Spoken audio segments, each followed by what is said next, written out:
उस रात जब पूरा गांव गहरी नींद में डूबा था, एक ऐसा राज जाग रहा था जिसे सुनकर शायद आप भी सच पर भरोसा करना छोड़ दें, क्योंकि जो कहानी अब शुरू होने वाली है वो सिर्फ डर की ही नहीं बल्कि उस सच की है जो हर किसी की हिम्मत तोड़ सकता है।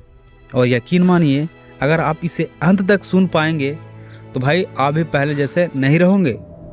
रीमा अपने दिल में दबी हुई बेचैनी और आंखों में अटूट हिम्मत लिए पुरानी रहस्यमयी हवेली के सामने खड़ी थी, जहां जाने से हर कोई डरता था, लेकिन उसका एक ही लक्ष्य था, अपने लापता भाई के पीछे छिपे सच को उजागर करना। जैसे ही उसने जंग लगे दरवाजे को धक्का दिया, हवेली के भीतर फैली ठंडी हवा और अजीब सी गंध ने उसे चारों तरफ से घेर लिया। दीवारों पर उभरती हुई धुंधली परछाइयां और हर कोने से आती हुई फुसफुसाहटें मानो उससे रोकने की कोशिश कर रही थी। फिर भी वह आगे बढ़ती रही, क्योंकि उसके दिल में सवालों का तूफान था। हर कदम के साथ तनाव गहरता गया और उसे महसूस हुआ कि यह जगह केवल ईंट पत्थरों की ही नहीं बल्कि अनकहे डर और छिपे हुए सच का कैद खाना है। अचानक उसे अपने भाई की पुरानी डायरी मिली, जिसके पन्ने में दर्ज था कि कैसे लालच, विश्वासघात और डर ने इस हवेली को एक खामोश कब्रिस्तान बना दिया। यह जानकर रीमा के अंदर भावनाओं का सैलाब उमड़ पड़ा, डर, गुस्सा और सच्चाई को सामने लाने का जुनून। लेकिन जैसे ही उसने अपने अंदर का वो किताब पढ़ने लगी और आखिरी पन्ना पलटा और पढ़ा तो हवेली के भीतर हलचल जैसी तेज होने लगी। खिड़कियां अपने आप बंद होने लगी और अंधेरे ने उसे चारों तरफ से घेर लिया।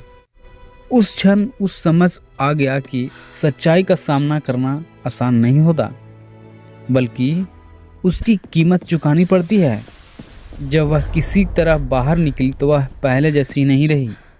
उसकी आंखों में अब केवल जवाब नहीं थे, बल्कि एक गहरी समझ थी कि असली जीत सच को जानने में नहीं होती, बल्कि उससे मिलने वाले दर्द को स्वीकार करने में है।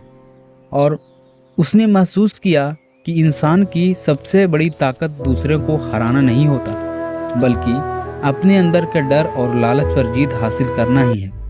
क्योंकि अंत में वही इंसान सच्चा विजेता होता है जो मानवता, शांति और सच्चाई को सबसे ऊपर रखता है। बात करेंगे इससे हमें क्या सीखने को मिली है, तो इससे सीखने को ये मिलती है कि सच्चाई की तलाश करना जितना ज़रूरी है उतना ही ज़रूरी है उस सच्चाई के परिणामों को अस्वीकार करना। असली हिम्मत केवल रहस्यों को उजागर करने में नहीं होती, बल्कि अपने डर और दर्द अंदर के संघर्ष का सम्मान करने में होती है। यह भी समझ आता है कि लालच और भय इंसान को गलत रास्ते पर ले जाते हैं और कई जिंदगियां बर्बाद कर सकते हैं। अंत में सच्ची जीत दूसरों पर नहीं बल्कि खुद के भीतर के डर और कमजोरियों पर काबू पाने में है। यही हमें सिखाता है कि मानवता, शांति और सच्चाई के सबसे बड़े ऊपर रखना ही जीवन का सबसे बड़ा उद्देश्य होना चाहिए। तो भाई ये सस्पेंस कैसा लगा आप लोगों को? अगर अच्छा लगा तो भाई एक कमेंट करना, और आप कमेंट करना, अगली बार इससे और भी बेहतरीन मैं बनाने की कोशिश करूँगा। Thank you.